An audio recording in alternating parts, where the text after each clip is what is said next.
졸리거나 고단하거나 배부를 때 반사적으로 입이 벌어지면서 하는 깊은 호흡이 한숨이지요. 잠자기 전후에도 지루한 활동 중에도 나오는 하품은 산소 부족에 관련되었답니다. 반갑습니다. 째딴짜 687강입니다. 오늘은 하품을 의미하는 하품 흠자를 중심으로 하는 5개 한자를 쎄딴자로 해석해 보겠습니다. 먼저 중심자로 사용될 하품 흠자입니다. 하품 흠자는 하품을 의미하지요. 그리고 크게 벌린 입으로 해석합니다. 이 하품 흠자는 사람이 크게 하품하는 모양을 본뜬 글자입니다. 이렇게 아이가 하품하듯이 크게 입 벌린 모양, 이 모양이 하품 흠자인 것이죠. 사람이 크게 입 벌리고 있는 모습이 하품 흠자입니다. 비단 하품할 때뿐만 아니라 울 때도 크게 입을 벌리죠. 소리칠 때도 크게 입 벌립니다. 이런 모양이 하품 흠자입니다. 사용 단어를 보면 흠결이 있습니다. 흠결은 일정한 수요에서 부족함이 생겼거나 또는 그런 부족함을 이루는 말입니다.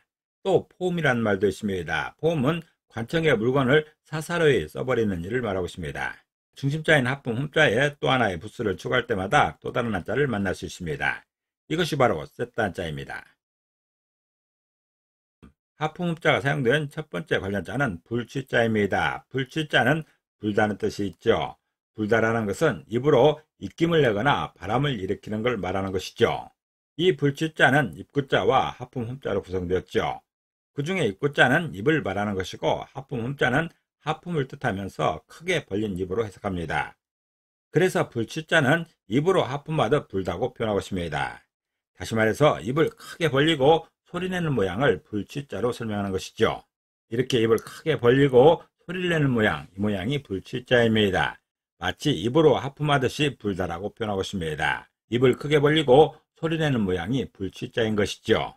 사용 단어로서는 취모 멱자가 있습니다. 취모 멱자는 상처를 찾으려고 털을 불어 해친다는 뜻이죠. 억지로 남의 작은 허물을 들추어낸다는 말입니다.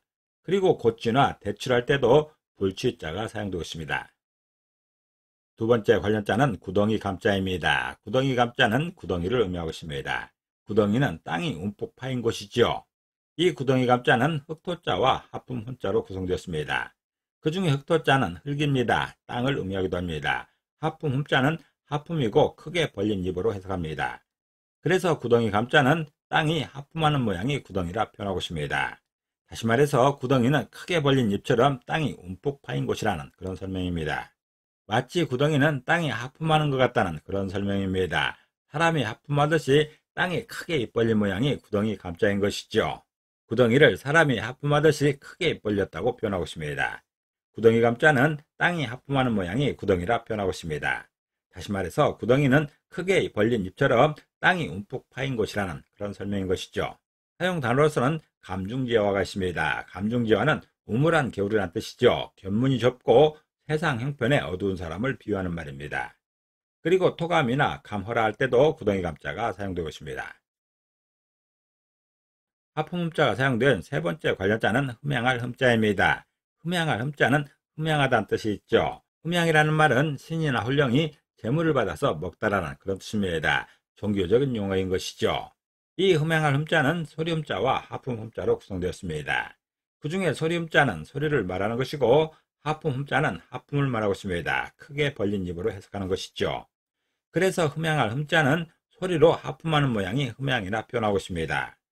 다시 말해서 흠양은 입을 벌려 소리를 먹는 것 같다는 그런 뜻입니다. 신께 재물을 바치면 신께서 이 재물을 먹는다 생각합니다.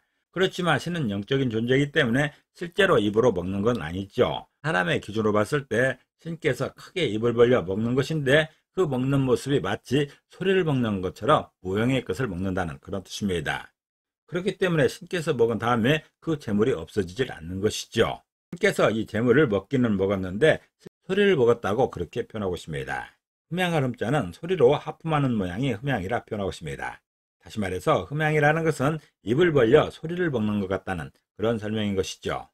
실제 음식을 먹은 게 아니라 소리를 먹은 것처럼 무형의 것을 먹었다는 그런 설명입니다. 사용 단어로서는 흠양이 있죠. 흠양은 신이나 훌령이 재물을 받는다는 그런 뜻입니다. 또한 흠감도 있습니다. 흠감은 신명이 재물을 받고 감흥하다는 그런 뜻입니다. 네 번째 관련자는 항목관자입니다. 항목관자는 항목을 의미하는 것이죠. 항목이라는 것은 각각의 대상이나 취급 자료가 정보를 가진 영역을 말하고 있습니다. 이 항목관자는 선비사자와 보일시자와 하품 흠자로 구성되었죠. 그 중에 선비사자는 선비를 말하고 있습니다. 보일시자는 보이다는 뜻이 있고 하품 흠자는 하품을 의미하고 크게 벌린 입으로 해석합니다. 그래서 항목 관자는 보이는 선비의 입 벌린 모양이 항목이라 표현하고 있습니다. 다시 말해서 선비들이 강하게 주장하는 내용에 따라 구분되는 조합을 항목 관자로 설명하고 있습니다. 선비들은 학식이 높아서 뚜렷한 자기 지조가 있는 사람들이죠. 자기 신념이 있는 사람들입니다. 이 사람들이 자기의 주장을 강하게 하는 그 모양을 항목 관자로 표현하고 있습니다. 어떤 문제에 있어서 각자 자기 주장을 하다 보면 비슷한 사람끼리 나누어지게 됩니다. A라는 주장을 하는 사람도 이쪽에 모여 있고 B라는 주장을 하는 사람이 이쪽에 모여 있습니다. 그렇다면 이쪽이 한 항목이 되는 것이고 이쪽은 또 다른 항목이 되는 것이죠. 항목 관자는 보이는 선비의 입 벌린 모양이 항목이라 표현하고 있습니다. 다시 말해서 누가 보더라도 알 수 있도록 자기의 주장을 크게 하는 그 모양입니다. 선비들은 강하게 주장하는 내용에 따라 구분되는 조합이 항목인 것이죠. 주장이 없을 때는 다 같이 한 무리였었는데 어떤 주장에 따라 그들이 나누어지게 되는데 그 모양이 항목 관자입니다. 그렇게 심하게 나누어질 때가 조선시대 붕당정치였던 것이죠. 선비들이 무슨 문제가 있을 때마다 주장을 달리하기 때문에 여러 항목으로 나뉘어지게 됩니다. 주장하는 논거가 많아질수록 그 항목은 점점 늘어나는 것이죠. 항목 관자는 보이는 선비의 입 벌린 모양이 항목이라 표현하고 있습니다. 다시 말해서 선비들의 강하게 주장하는 내용에 따라 구분되는 조합을 이렇게 설명하는 것이죠.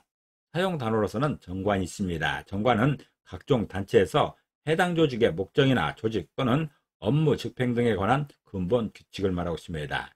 또한 약관도 있습니다. 약관은 계약의 당사자가 다수 상대편과 계약을 체결하기 위해서 일정한 형식에 의해 마련한 계약의 내용인 것이죠. 대표적인 게 보험약관 같은 것입니다.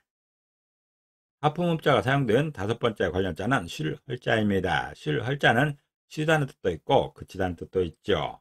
이 쉴헐자는 어찌갈자와 하품음자로 구성되었습니다. 그 중에 어찌갈자는 어찌라는 뜻이 있습니다. 무슨 이유로라는 그런 해석인 것이죠. 그리고 하품음자는 하품을 의미하고 크게 벌린 입으로 해석합니다. 그래서 쉴헐자는 어찌 하품하듯 쉬다고 표현하고 있습니다. 다시 말해서 공연히 큰 소리를 내어 일하기를 그친다는 그런 뜻입니다. 까닭없이 소란이 일어나서 일하기가 멈추어진 그 상황이 쉴헐자입니다. 점잖은 사람들이 모여서 중요한 문제로 어떤 회의를 하고 있습니다. 회의가 진행되고 있는 것이죠. 순조롭게 회의가 진행되면 다행인데 이렇게 까닭없이 일어나서 크게 소리 지르는 사람이 있습니다. 이렇게 크게 소리 지르는 사람이 나타나게 되면 그 진행이 원만할 수가 없는 것이죠. 회의가 중단되게 됩니다. 쉬게 되는 것이죠. 이런 모양을 설명할 자가 쉴헐자입니다. 쉴헐자는 어찌 하품하듯 쉬다고 표현하고 있습니다. 다시 말해서 까닭없이 소란이 일어나서 일이 멈추어지게 되는 그 상황을 쉴헐자로 설명하고 있습니다. 사용 단어로서는 유속허루라는 말이 있습니다. 유속허루는 다른 것보다는 오히려 쉽다는 뜻이죠. 앞으로 더욱 어려운 일이 있음을 이런 말입니다. 지금까지 진행된 일은 그나마 괜찮았다는 것입니다. 앞으로 일어날 일이 훨씬 어렵다는 그런 뜻입니다. 그리고 간헐이나 헐간이라 할 때도 쉴헐자가 사용되고 있습니다. 오늘은 셋단자 687강으로서 하품 흠자를 중심으로 하는 5개 한자를 셋단자로 해석해 봤습니다. 오늘 배운 것을 다시 한번 요약하겠습니다.